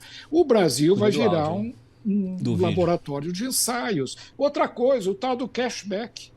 Essas coisas eu acho que podem ser, sim, alteradas, quem sabe até tiradas. O cashback é uma coisa assim, é até uma piada, que você vai devolver para 100 milhões de pessoas inscritas no Cade Único, através de crédito bancário, 20% daquilo que eles pagam de imposto nos produtos que eles compram. 90% dessas pessoas compram no empório da esquina, no supermercado da esquina, na economia informal. Eles vão ter que pedir nota de tudo, colocar o CNPJ para receber de volta. Quer dizer, eu não me surpreendo se daqui a 20 dias, ou, perdão, daqui a 1 ano ou 2 anos, eles vão criar o Ministério do Cashback, porque vai precisar um ministério para administrar isso, junto com os outros presentes que o governo dá para um povo que eles acham que é totalmente ignorante. Da Bolsa Família, da Vale Gás, da negócio de paga dívida, da agora o pé de meia, e agora vai dar o cashback, vai ter um ministério para isso. Então, vejam, tem muita coisa que pode ser alterada, mas o grande problema é haverá vontade política para fazer isso. Mesmo que tenha que fazer uma PEC, Léo, acho que dá para fazer. Tendo voto, o Congresso faz o que bem entende. Eu já vi PEC ser aprovada do dia para a noite. Isso daí, o regulamento o regimento do Congresso diz que entre primeiro e segundo turno exige 5 dias de intervalo. As PECs 132 da reforma tributária deram intervalo entre a primeira e segunda votação de meia hora. Então, eles passam por cima do que quiserem, tendo voto, tendo maioria política. Então, eu acho que o que falta é isso, é conscientização. E daí, Cláudio, o seu programa está fazendo um serviço fantástico para o país, porque é exatamente esse tipo de coisa que a gente precisa levantar, precisa mostrar. Porque se formos ficar submetidos à agenda oficial, através da imprensa oficialesca que nós temos, não vamos mudar nada, não vamos conseguir mudar nada. Professor, eu queria que, além da nossa audiência, eu queria que 513 deputados e 81 senadores assistissem esse programa, porque a gente precisa de parlamentares qualificados, que se informem, para que eles tenham a técnica, o domínio da técnica e tenham o conhecimento necessário, ou pelo menos se cerquem de assessores que o façam, para poder elevar a régua desse debate lá dentro do Congresso, porque senão fica a reboque e depois vai votar projeto sem nem saber do que se trata, que é o que acontece N vezes. Muitas vezes você tem lá deputado, botou o dedão lá ou levantou o bracinho e não sabe nem o que está votando, porque, olha, isso aqui é um esculacho, e aí a culpa também é dos eleitores. O eleitor precisa cobrar melhores candidatos, precisa votar em melhores candidatos. Para com esse negócio de votar em celebridade.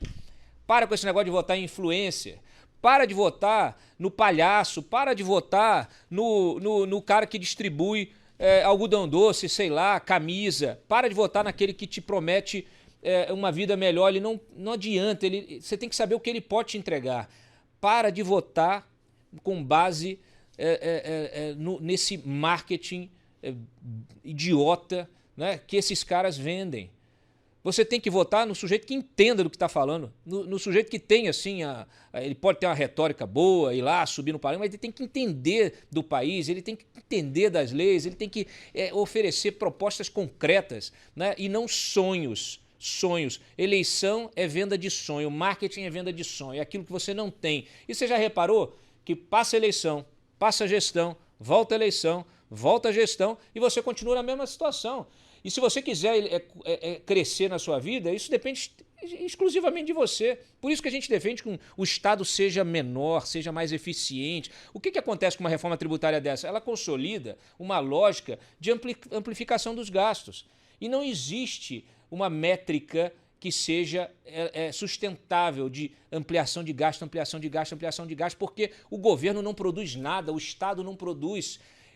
O burocrata, ele não produz. Então, assim, ele executa e ele é pago por você. Então, sabe quem é que produz, quem é que paga essa conta? É você. Por isso que eu aboli, já tem alguns anos, professor, essa história de contribuinte.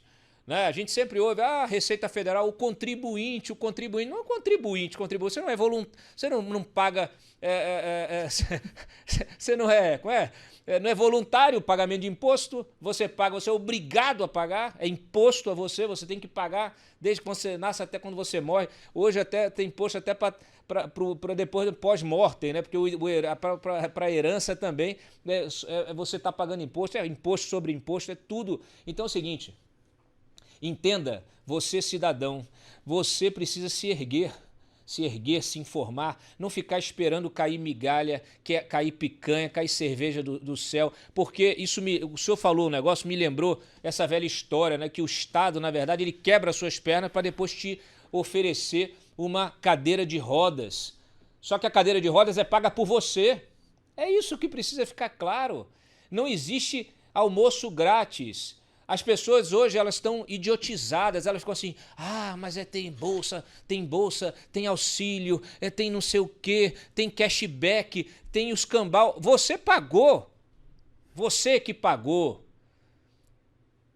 Não tem nada de graça, é você que está pagando. Aí eu te pergunto, não é melhor o seu dinheiro ser usado por você naquilo que você quer comprar? Na educação que você quer ter? Na saúde que você quer ter, no lazer que você quer ter, ou nos bens que você gostaria de ter, ou não. Ou você vai entregar isso para o governo, para que o governo diga o que você pode ter. Essa é a lógica. Por isso que, assim, não adianta. O Estado tem que ser enxuto, eficiente, cuidar de questões básicas.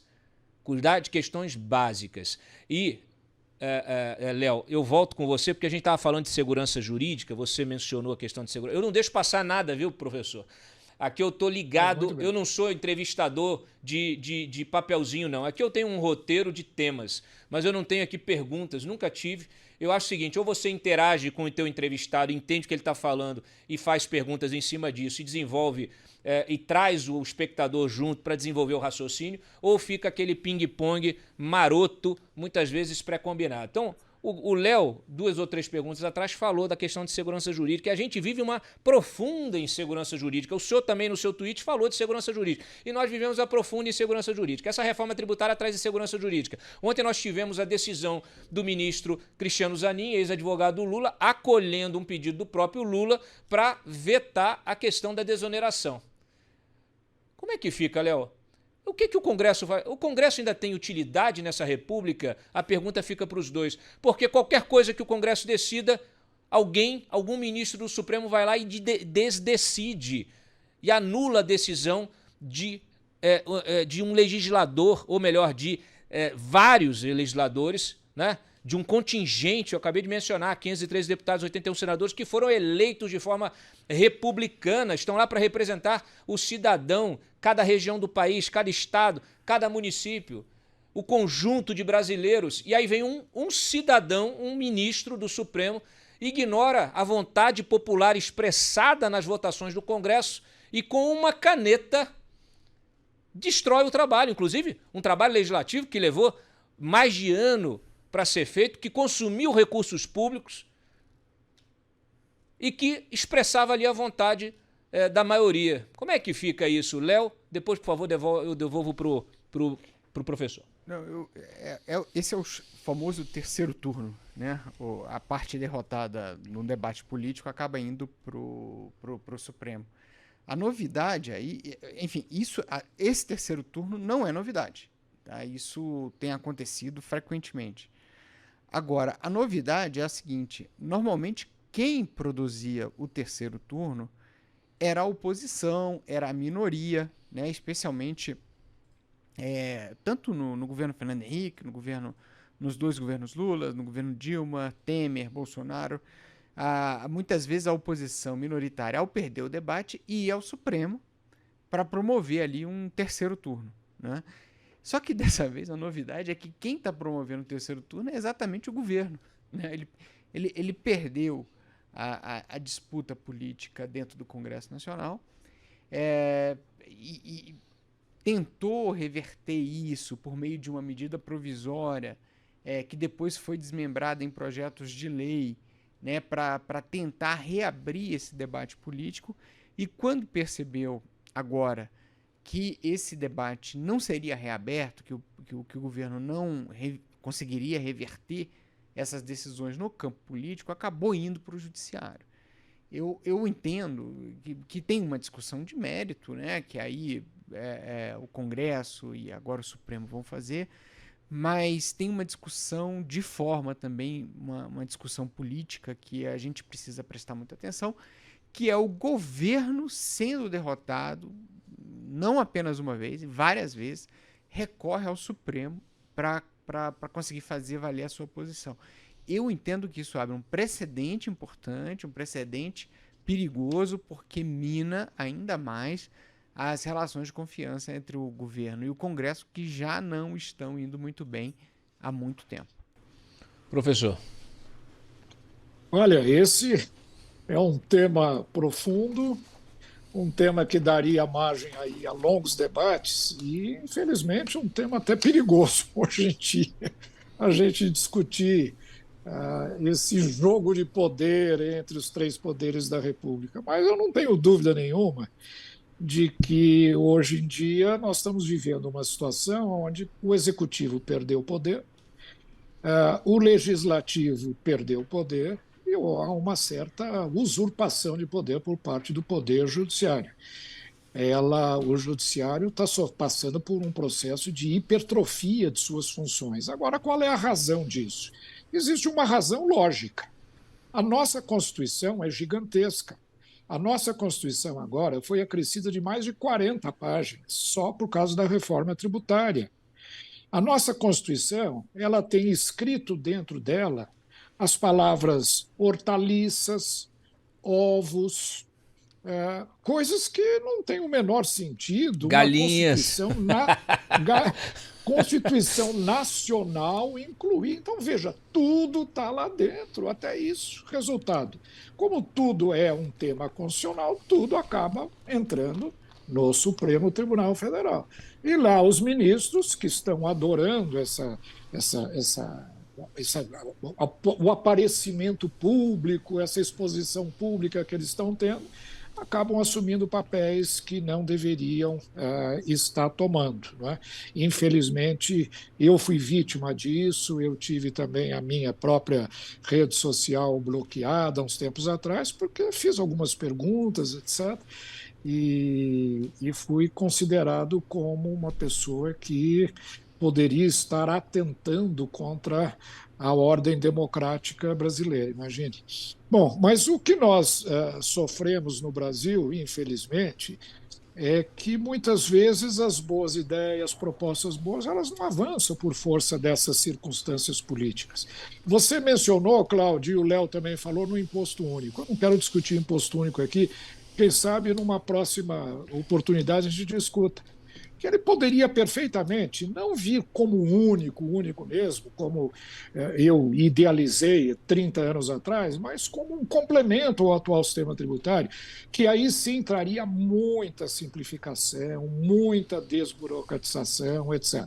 Mas veja, o projeto do Imposto Único, ele foi aprovado na Câmara dos Deputados no começo agora, no ano de 2001. Eu era deputado na época. Apresentei o projeto, o deputado Aécio Neves era o presidente da Câmara. Ele criou uma comissão especial. Essa comissão especial aprovou por unanimidade a proposta do Imposto Único Nacional, que está pronta para ser votada, está lá na gaveta do Congresso Nacional. Ela, a partir do momento em que ela tem a sua comissão especial dando parecer favorável, ela está na pauta. Agora, tem vontade política, ninguém quer mexer naquilo, não interessa ao grupo A, não interessa ao grupo B, a CPMF virou um tributo que eu utilizaria como imposto único, um tributo, enfim, demonizado. Então, nós estamos vendo, sim, Cláudio, como você mencionou, um distanciamento entre a opinião pública e os poderes. Isso é muito perigoso. E como não existe vácuo, né, em política, determinados poderes estão assumindo esse papel. E eu acho que isso é muito ruim para a nossa liberdade de expressão, para a nossa comunicação, para a criatividade. Escrevi um artigo essa semana onde falava na liberdade de expressão como um fator essencial para a inovação e desenvolvimento econômico. Não é só uma questão política, liberdade individual, é uma questão econômica também.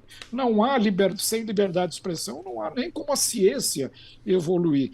Mas eu acho que nós precisamos amadurecer ainda. Quem sabe vocês poderão, um pouco mais para frente, verificar os frutos desse amadurecimento, mas já está demorando demais para surgir, infelizmente, no Brasil. Professor, eu vou me solidarizar, porque eu fui censurado 3 vezes.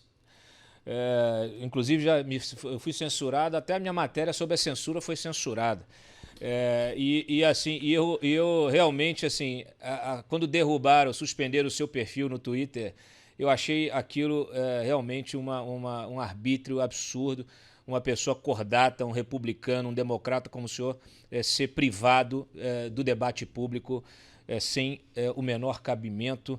Eu acho que tem gente confundindo aquela expressão, né, império da lei, e aí acham que tem que estabelecer o império, né?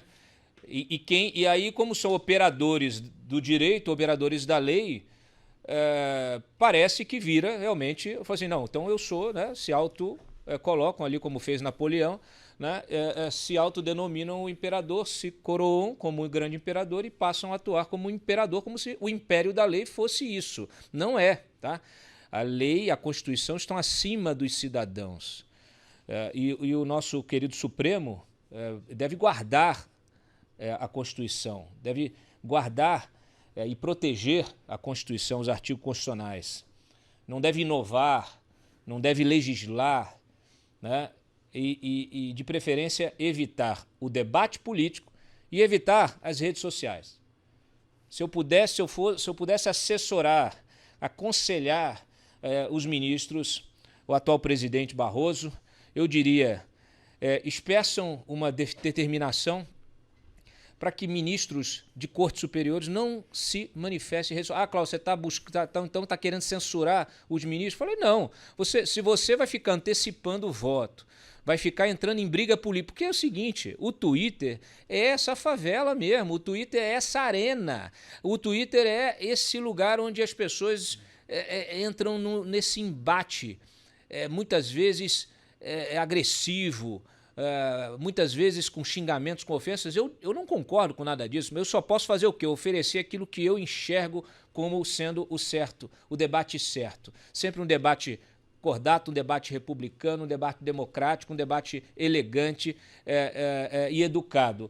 E você tenta fazer com que esse exemplo seja seguido pelos demais. As pessoas, aos poucos, né, elas vão entendendo isso, aos poucos elas vão amadurecendo, como o senhor disse, e vão começar a entender para que serve o debate político.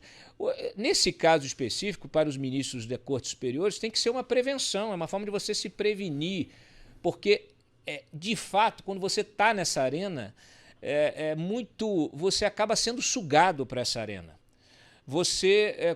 Claro, se alguém está ali, alguém começa a falar mal né, do Supremo, do ministro XYZ, você toma as dores daquilo. Se alguém começa a falar mal da Constituição, você toma as dores daquilo. Se alguém começa a questionar o processo eleitoral, você toma as dores daquilo. Mas agora, confundir isso, né, como uma grande articulação com um negócio para cometer um golpe de Estado, olha, há uma distância enorme. As pessoas precisam realmente se manifestar. É muito interessante, porque assim, eu lá em 2017 eu fiz matérias, fiz reportagens, inclusive quando o ministro Gilmar Mendes, hoje o decano da Corte, ele era o presidente da Corte, era o presidente do TSE, inclusive, presidente do TSE. O que ele fez? Ele abriu um processo licitatório para que se fizesse o quê? Um protótipo de uma impressora para a urna eletrônica. Era um debate absolutamente normal, aberto. De repente esse debate foi criminalizado. Né? Então, assim, aí você não pode mais questionar nada, não pode perguntar, não pode pedir para melhorar a percepção de transparência, a percepção, porque é assim que a gente evolui, é o que o senhor falou, não tem inovação se não houver questionamento, não tem inovação se não houver esse embate de ideias, não tem inovação se não houver diálogo. Por quê? Porque só com o diálogo, só com a crítica, é que você vai perceber que precisa evoluir, que tem algo que está no meio do caminho, que tem uma pedra que precisa ser retirada. Se você não tiver a liberdade para discutir a reforma tributária, imagina se agora a gente viesse o seguinte, assim, olha, a reforma tributária é essa mesmo, o Supremo resolvesse, fala assim, olha, é o seguinte, nem percam o tempo de vocês discutindo a reforma tributária, porque a reforma tributária será a que nós vamos decidir. Inclusive estava o Supremo no ano passado tomando decisões de alcance geral, que já antecipavam a reforma, em alguns aspectos, a reforma tributária. Então, assim, é uma loucura. É absolutamente insano essa viagem, nessa bad trip que nós... Eu acho que a gente... Eu não sei que... deve ter assim, alguma coisa na água, professor, alguma coisa que todos nós tomamos, né? Um LSD, um negócio qualquer que foi colocado na água, né? E a gente está viajando, né? Estão todos viajando, nós estamos numa bad trip. Não, nada disso está acontecendo. Nós estamos todos vivendo uma realidade paralela. Mas muito bem, eu vou encerrando aqui, eu quero colocar só o vídeo ontem do Haddad com o Pacheco e tal, e aí eu vou colocar um último tema aqui para o comentário de você, Leonardo, e do senhor professor Marcos Sintra. Pode soltar. Na Câmara, é um projeto que guarda aderência à emenda constitucional, não podia ser diferente. Então ele vai para um nível de detalhe, né, diferente da emenda constitucional. Né? Você tem que ir detalhando e classificando os produtos de acordo com a orientação do Constituinte, né, que elaborou a emenda constitucional, justamente para que a gente possa seguir à frente até o momento que a reforma entre em operação. E aí, o nosso objetivo é um sistema simples, racional, eficiente, justo do ponto de vista tributário e digital. Nós podemos ter no Brasil, presidente Pacheco, um sistema inteiramente digital. Nós temos um sistema bancário que é um dos mais modernos do mundo em virtude da digitalização. Se isso for aplicado à reforma tributária, nas transações correntes do país, nós vamos poder digitalizar todo o comércio, todas as trocas, e de maneira que os recursos arrecadados vão ter toda a transparência e o seu destino automatizado por um sistema só. Nós estamos em parceria com estados e municípios, já disse na Câmara e friso aqui, que esse aqui não é um projeto do Executivo Federal, esse aqui já é um projeto síntese de muitas conversas com governadores e prefeitos, para facilitar o trabalho do Legislativo, né, que será enorme, mas já tentando encaminhar para uma solução. No meu entendimento, vai ficar fácil para os leitores do projeto identificar as questões políticas mais delicadas que vão à deliberação das duas casas, mas eu penso que vai facilitar muito a tramitação e os trabalhos das duas casas, a maneira como está organizado. E o nosso querido Bernardo Api, com a Secretaria Extraordinária, tem uma equipe enorme, completamente à disposição, como na emenda constitucional, das duas casas, para fazer simulações, para fazer análise de impacto de cada mudança eventual sugerida. Enfim, nós estamos à disposição para dar. Fizeram um excelente trabalho na emenda constitucional certamente farão o mesmo aqui nas leis de regulamento. Assessoria. Quando ele ofereceu assessoria técnica, eu já arrepiei aqui. O... Olha aqui. Cesta básica isenta, né, de impostos aí pelo Lula. Matéria do Poder aqui. Cesta básica isenta de Lula não inclui carnes nem sal, muito menos a picanha. Algum comentário adicional, Leonardo? Não, Cláudio, assim, é uma pena que assim, uma reforma tributária estimulada e liderada pelo Estado, ela tem o objetivo de melhorar a arrecadação, tem o objetivo de melhorar o lado do Estado. E é uma pena que essa alíquota está sendo definida não por outras razões, como, por exemplo, como é que você cria um ambiente bom de negócios, competitividade, inserção do país no cenário externo. A única conta que está sendo feita para definir essa alíquota, para definir o quanto a gente vai pagar de imposto, é o quanto o Estado custa. E aí a gente está fazendo a conta inversa, né? Assim, o Estado custa tanto, né? E a reforma tributária tem que dar conta de pagar isso. É como se o Estado viesse antes da sociedade. Em vez da gente estar trabalhando uma reforma tributária para facilitar a vida das pessoas, para aliviar a vida das pessoas, né? O melhor talvez pudesse ser o seguinte: olha, que alíquota que a gente pode ter para ter uma economia vibrante e competitiva? É X. Então a gente vai buscar isso e o Estado, o que passar disso, o Estado vai ter que cortar, vai ter que achar uma maneira de equilibrar. Mas o que a gente já está fazendo é o contrário. Assim, com todas as suas indiciocracias, com todos os seus problemas, o Estado custa tanto e essa conta está sendo apresentada para o cidadão. Então, não acho que é uma discussão que vai ajudar na cidadania, a não ser que gere uma grande oposição, né, a essa reforma, a esse texto, e não apenas isso, a maneira como essa conta está sendo espetada na população brasileira. Excelente, Léo. Mais uma vez, brilhante participação aqui. O Léo está toda sexta-feira conosco aqui, tá? O Leonardo Barreto. Eu chamo de Léo porque a gente é amigo. Mas ele é uma das mentes mais lúcidas aqui de Brasília, no acompanhamento da política. E eu já vou terminar com o senhor aqui. Deixa eu só pedir para o pessoal likear. Vocês likearam? Deram like? Não?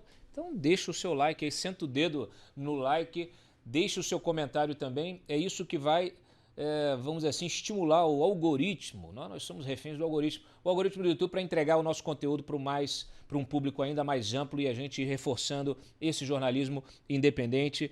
É isso que interessa aqui. Você apoia, você viraliza, não deixe de compartilhar esse conteúdo também, os shorts que a gente coloca no canal. Eu publico artigos no canal também. Quem não está familiarizado ainda com o YouTube hoje é uma plataforma de publicação, você vê lá, tem os shorts, tem várias playlists, né, tem as transmissões ao vivo e também tem uma área de comunidade com artigos, né, a gente coloca tudo lá. Daqui a pouquinho a gente vai estar oferecendo também assinaturas com conteúdos exclusivos nesta plataforma aqui no nosso canal no YouTube, que a gente já ultrapassou mais de 50 mil inscritos aí em apenas 3 semanas de trabalho aqui na nossa live, no podcast. Quanto mais apoio nós tivermos, mais inscritos, mais apoio, maior será o nosso trabalho, mais responsabilidade e mais contundência, mais influência teremos nesse debate público. Mais uma vez, professor, pode fazer aí suas últimas considerações, sendo que esse assunto está longe de estar encerrado, né? Um assunto que ainda vai nos trazer, eu inclusive quero trazer várias outras pessoas aqui, várias outras autoridades especialistas para a gente seguir nessa discussão. Então fique absolutamente à vontade para fazer suas considerações finais. Nós que já estamos aí praticamente 1h45 de live aqui, um assunto que eu achei que fosse cansar a nossa audiência, mas não. Todo mundo aqui cada mais animado. Tem muita gente que está meio depressiva, viu, professor? Depois de entender essa barafunda em que nos metemos. Então, assim, se o senhor puder dar uma mensagem, eu sei que não é sua função, mas se o senhor puder dar uma mensagem de otimismo, fique à vontade. Olha, Cláudio, foi um prazer estar com você aí, todo mundo que está no seu canal agora. Quero dar os meus parabéns e dizer ao Leonardo Barreto que eu concordo plenamente com ele. Nós deveríamos estar fazendo primeiro uma reforma do Estado. Esse é o grande problema. O Estado é a causa de todos os grandes problemas que esse país tem. Todos eles, se você puxa o fiozinho, tem uma origem no posicionamento do Estado, no papel do Estado, na incursão do Estado em atividades onde ele não deveria estar, e onde ele deveria estar, ele faz mal feito. Enfim, nós precisamos reformar o Estado. Essa é a primeira reforma que precisaria ser feita. Concordo plenamente com o Leonardo. Mas eu queria só fazer uma brevíssima, a título de despedida, um brevíssimo comentário sobre a entrevista do ministro Haddad lá, né, quando ele estava com o presidente do Senado, onde ele fez uma descrição de todas as qualidades que essa reforma tributária tem. E eu queria dizer que nenhuma daquelas qualidades é verdadeira, nenhuma, exceto uma que ele mencionou por último, que é a aplicação e o uso da digitalização do sistema digital no sistema tributário. Essa, de fato, se vingar, vai ser um grande avanço. Eu sei que o projeto prevê, inclusive, um sistema através do qual esse comitê gestor, apesar de todas as suas deficiências, suas polêmicas, vai estar administrando um sistema totalmente informatizado, a ponto de oferecer aos contribuintes ou aos pagadores de impostos, né, Cláudio, você não gosta de contribuinte, aos pagadores de impostos, um sistema muito mais simples. Mas eu queria lembrar também que o primeiro que falou em digitalização do sistema tributário fui eu há 30 anos atrás. Só 30 anos atrás. Imposto único. Nem internet tinha. Em realidade, foi quase 40 anos atrás, foi 1980, mais de 41 anos. 1991, quando eu propus o imposto único, que incidiria através de um tributo sobre movimentação financeira, que naquela época já era o produto da tecnologia digital. Então, eu já estava pensando em utilizar a digitalização, a inovação tecnológica como um instrumento para dar mais racionalidade, mais simplicidade ao sistema tributário. Quem sabe essa seja a única qualidade positiva nesse projeto, que, se vingar, vai ter o meu aplauso. Eu acho que é o início da conscientização de que propostas como a do imposto único, minha, de 40 anos atrás, ela tem viabilidade tecnológica e pode ser uma grande ajuda a transformar o Brasil num país que realize o seu potencial, e não essa coisa de a gente estar sempre correndo atrás de um grande país, mas não conseguir produzir. Obrigado, Cláudio. Foi um prazer enorme estar aqui com você, viu? Prazer todo meu. Lembrando que a nota fiscal eletrônica foi um dos grandes avanços aí nessa matéria de arrecadação, matéria tributária.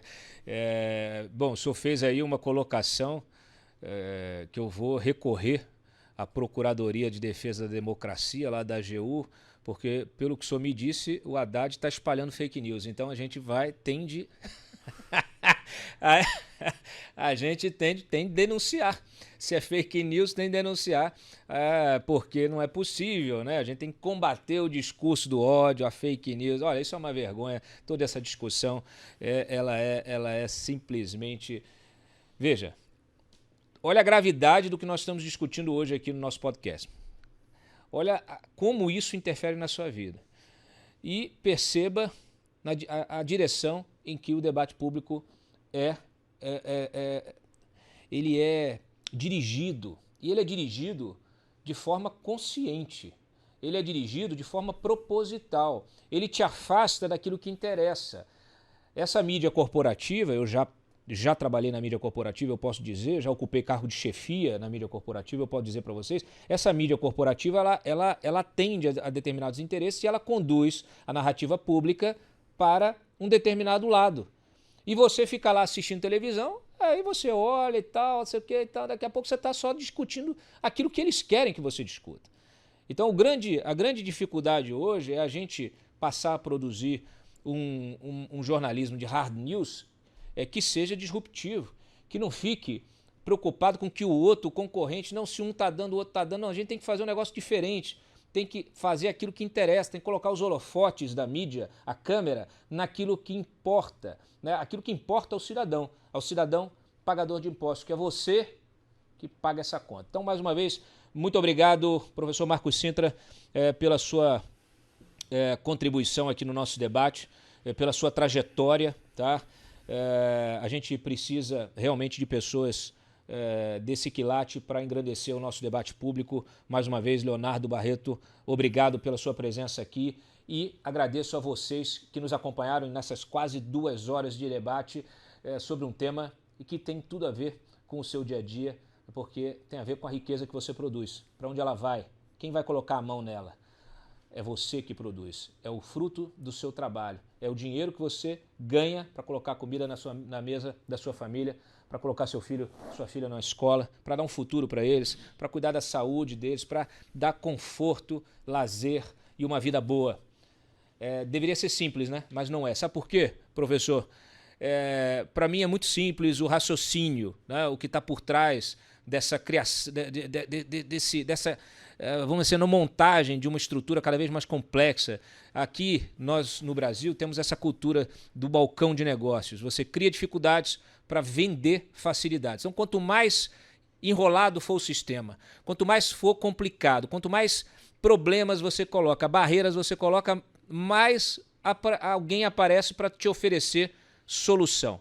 Então, assim, se você quer, você é empresário, você quer acertar tudo, pagar tudo certinho, não sei o que, você não consegue, aí daqui a pouco vem ali paralelamente um advogado, tributarista, vem alguém, um assessor, um lobista, fala assim, não, você quer resolver o problema da sua empresa, eu resolvo para você, né? Eu converso com A, B ou C e pronto, está resolvido. Então, infelizmente, isso inclusive não é novidade nenhuma, a Lava Jato mostrou isso bem, como é que funciona a construção, muitas vezes, de leis, né, de regulamentos, né, nessa república. Então, assim, a gente precisa combater isso, com transparência, com moralidade, com um debate qualificado e com gente realmente disposta a construir este país que nós todos queremos. Então, mais uma vez, obrigado a ambos aqui, obrigado a vocês que nos assistem e a gente volta na segunda-feira com mais um debate com aquilo que interessa. Um abraço. Aqui você tem o Jornalismo Bruto comigo e com toda a nossa equipe. Tchau.